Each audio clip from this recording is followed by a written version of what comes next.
Everybody, to another Money Moves. Glad to have you here. Glad to have you here, Wendy Lee. As always, great to see you.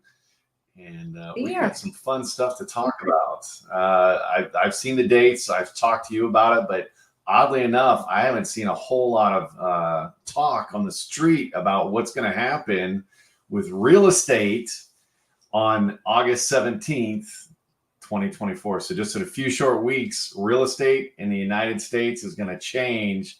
And buyer beware. And we're going to talk about that in just a minute. So grab a pen and paper, get ready to take some notes, especially if you're shopping for a house. You're going to want to know this. We'll talk to you in a second.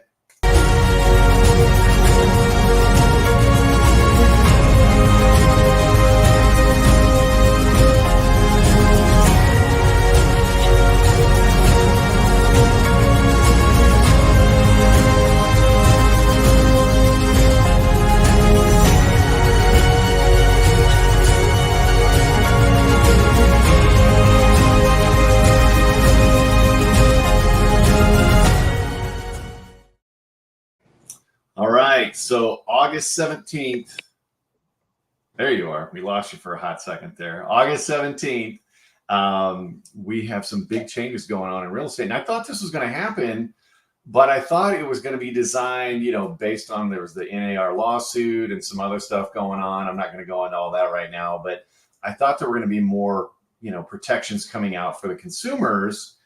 And after what I've seen over the last couple of days, this has nothing to do with consumer protection. This is all about protecting the realtor's commission. And I'm okay with people making money. Don't get me wrong. But the way it's being presented, and you shared a video with me today about one guy, and his tone really kind of, I'll be honest with you, he made a comment that really pissed me off about working with veterans, and be careful working with veterans or you may not get paid. I just about lost my mind. But let's talk about this. So you've seen it, I've seen it. So what do you think about it, Wendy? Let's just go from there. Yeah, I mean, it's more. I will say this because I used to work a little bit in the real estate world, and it was always set like 3%, right, on one side, 3% on the other, for the most part. And then there were a couple people that, it varies by state, lower. And, the realtors all hated when someone else would put a lower percentage in there, and they said they'd make it unfair. And things used to be listed on MLS as the percentage that was being paid out. And now they're taking that all off MLS, and they're letting everything become a lot more negotiable as far as fees. So I don't know. You think that's a good thing or a bad thing? Well, I think for the savvy buyer, it is. But, the challenge with that is, I used to actually be a licensed realtor, and I owned a real estate company. It's still in business today up in Indianapolis, Indiana. And we introduced limited service listing to that marketplace, where we would list your house for a lot less. And if you wanted to even list it on the local MLS, we would do that as well. And we offered a buyer's agent fee, and typically that's what happens. The fee there was 7%. And oddly enough, every single realtor in that MLS all charged 7% forever. That doesn't sound like competition to me. So which is why we introduced the local limited listing. And they ended up kicking us out of the MLS, said we couldn't do that. And then there was a national lawsuit against the NAR back then. And all of a sudden they said, no, you can't allow that. So then they started putting all these other obstacles in, requirements and stuff like that. So I sold the company. And don't get me wrong, I love realtors. I think they deserve a commission, and I think they deserve to get paid. I just do not like how this was being presented internally with realtors. And I want to make sure that buyers are aware of this. And that's why we're talking about this, because it can end up costing you a lot of money. So like Wendy said, traditionally, you've got a buyer who sells a house and they pay a fee of, 6% in Tennessee. It was 7% in Indiana. I don't know if it's still there. And it may vary by market, maybe 5, 6, 7, 8, I think in New York. But don't quote me on that. And it's one of those things that traditionally it was going to be half for the buyer agent, half for the selling agent. The selling agent, the listing agent, the buyer's agent, the person who drove them around and found the house. Well, that's all changing now. And so there are two forms basically that are going to be required. This is going to be nationwide, August 17th, where you've got a basically buyer's representation contract now, that if you buy a home, if you want to go buy a home, before you can even go on site to look at the house, you've got to have one of these requirements met. And that's where you sign this buyer's agent agreement to say you're going to work with them on buying a home within a certain period of time. I'm guessing there's some kind of escape clause if that realtor is just horrible, because there are good realtors out there, and there are some that, you know, do this super part-time and, you know, aren't so great. But I'm assuming there's some kind of wiggle room on that. But basically, you're locked in to that realtor for that period of time, whether it's 2 months, 3 months, 6 months, or whatever the case may be. And if you buy a house during that period, you've got to pay them the commission. Mm-hmm. You have to pay them the commission. And even if the listing agent isn't covered, like they're not going to pay a buyer's agent fee or whatever the case may be, that's going to be due from you, the buyer. Now, I'm not saying that's going to be every case, but that's the potential of what could happen. And I feel like I'm ranting here, so go ahead. Yeah, no, I mean, so I did talk to a realtor about this the other day, just curious. I'm like, so the contract or the agreement for the buyer. So I just want to throw this out there because I know realtors will give this side of it. Said that it's to protect the buyer. So let me back up. When I bought a house last, I had an agent take me in and we looked at different houses and I never signed a contract. We just went, I found a house that I liked, and then they were like, okay, here's our agreement at that point. And then we put an offer on the house. Now you have to sign that agreement ahead of time before walking into a house. I guess you had mentioned there's two types of agreements. One binds you to them, period, for a certain period of time. And I guess if you object to that, there is another option to say just for the houses you look at with them.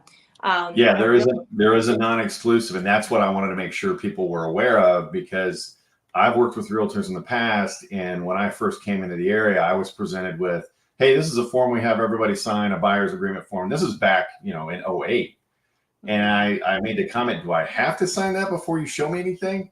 And they were really reluctant, but they said, no, you don't. You're not required to by law. And we just like to have, oh, okay, well, I'm not going to sign it. I'll make sure if you do a good job, you get paid. And I did. I got paid. We're still friends today. But yeah, like you said, my point was just to make sure people were aware of this. So go ahead. Yeah. So one of the agents I talked to, he said that the reason, right, I don't know whether it is or not, the reason is because if, like those houses I went into before I signed a contract, say I fell down the stairs, then that agent's E&O insurance wouldn't cover me because we didn't have a binding agreement. So I don't know how legit that is, but I'm just going to throw that out there that he, was telling me that. So it's to protect.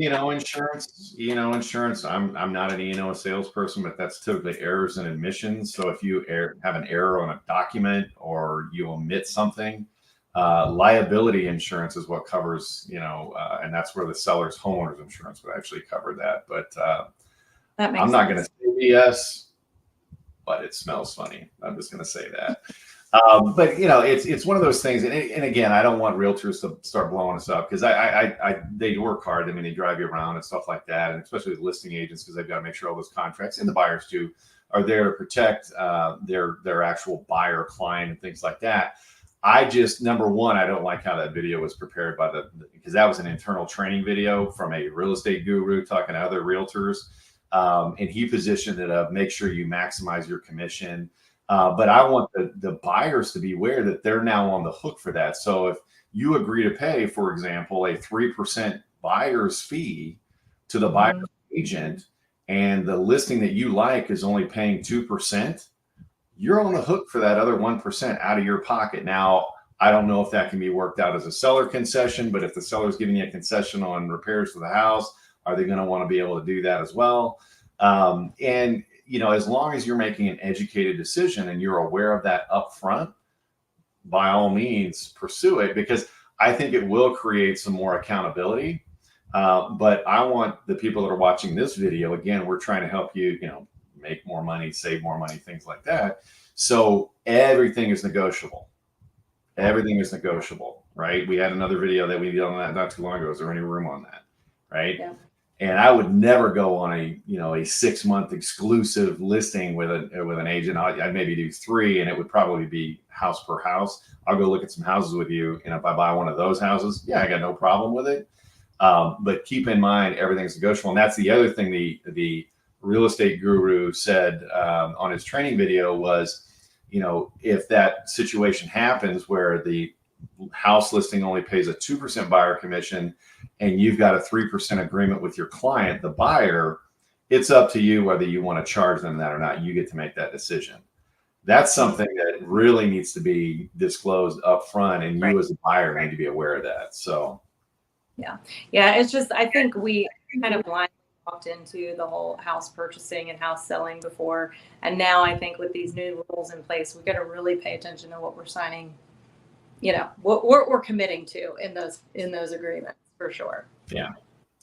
Well, and that's something too that, my thought is, and I'm sure the National Association of Realtors has something, in the fine print. Like I said, I haven't read through the fine print. I'm not a licensed realtor anymore. But it's one of those things that you look at, if the seller is paying a 4% commission, is it up to the listing agent to decide how much, if any, he's going to split with that? Or, so that's really kind of the question. So as the buyer, I would want to know, what is the listing percentage as well? So, you, the viewer, make sure you look at that and make sure you ask that question. And if they don't want to disclose it, that's kind of a red flag. So I think that there's obviously going to be some mud in the water from this thing, because it's as clear as mud, so to speak. But it's, again, looking at, I don't see this, you said it to protect the consumer. I don't see this as protecting the consumer at all. I see this as protecting the buyer's agent, and that's pretty much all it's doing. And if I'm wrong on that, if you're a realtor and I'm wrong on that, educate me. But I'm looking at this 6 ways to Sunday, and the only thing I see this protecting to make sure that buyer's agent gets a commission, which they do the work, rightfully so, right? Because I know a lot of realtors friends that, they've shown a bunch of houses, and somebody, and this happens a lot with new construction, which is going on across America. Consumers think that buyers think they're going to save money by not bringing a realtor to the table on a new construction. And that's just simply not the case. That's already built into the price. And I've known some friends of mine that got, messed over because they went and their client went and bought a new listing and didn't bring them to the table. And I just referred a realtor, and I made sure that, hey, you took that person, the realtor too, or to the new construction. And they said, well, I wasn't going to. I'm like, yeah, make sure you do. So, and they did, and the realtor got paid. But it's just, again, the way I think it was a lot of this is, for me personally, this isn't being talked about. And this is something huge that's going on. And my question is, how is this going to impact? You've already got a situation where interest rates are high.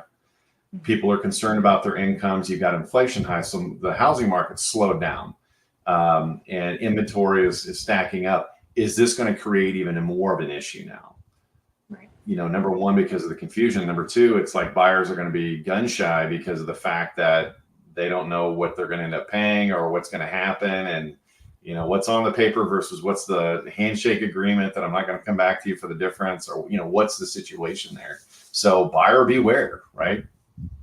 Yeah, I feel like it was supposed to make it more clear and more upfront, but I feel like it made it more confusing.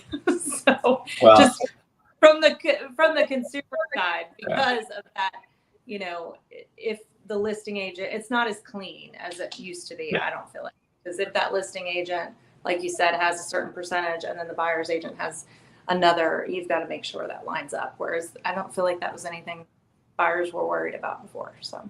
Well, what I think is going to happen is, in my opinion, this is completely my opinion, I don't have a crystal ball, but here's what I think is going to happen.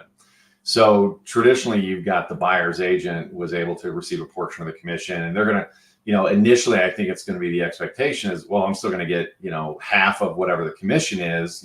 It's been 3% on each side. I'm still going to get my 3%. That's going to quickly go away on the buyer's agent, for a couple of reasons. Number one, you've got AI coming on the scene.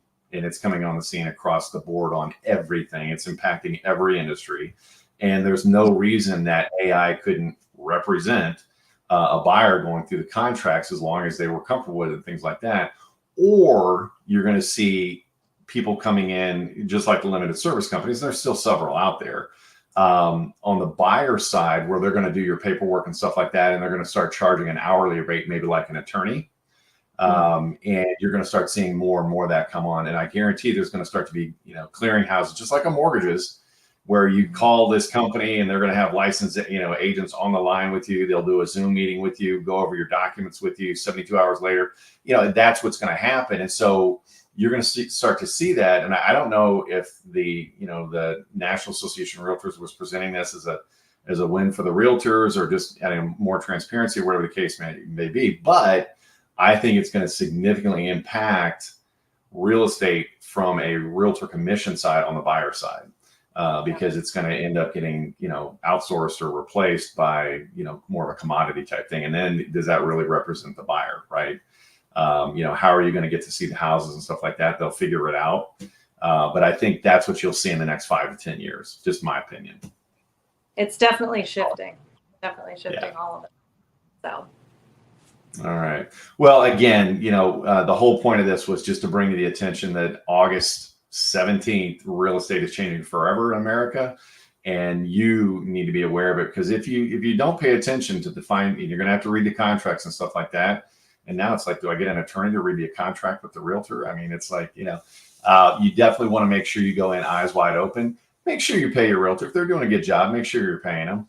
And that's, part of the agreement, but everything's negotiable. Remember that everything is negotiable, not just the amount, but the time commitment, if they want to go on a certain amount of time, as well as the fee itself, and as well as it is every house or just the houses you show me, so I can have a couple of options. And keep that in mind if you're looking, to buy in different cities too. If you're a real estate investor looking at different cities, you don't want to sign a contract with, Joe Smith in Nashville, and you're trying to buy houses in Tampa, because technically you're on the hook, depending on what that contract says, for any house anywhere during that time period. So again, just read the fine print, go in eyes wide open, and educate yourself. But I hope it works out for everybody. I hope the consumer ends up saving some money, and I hope the realtors end up, keeping their activity where it is. But we'll see. Time will tell. So that's it, everybody. Have a great night, and we'll talk to you next Tuesday for another Money Moves. Do us a favor, give us a little like, give us a like down below, or some love. Share this on your social media. We appreciate it. And if you've got a topic you want to hear about, let us know what it is, and we'll talk to you soon. Bye-bye.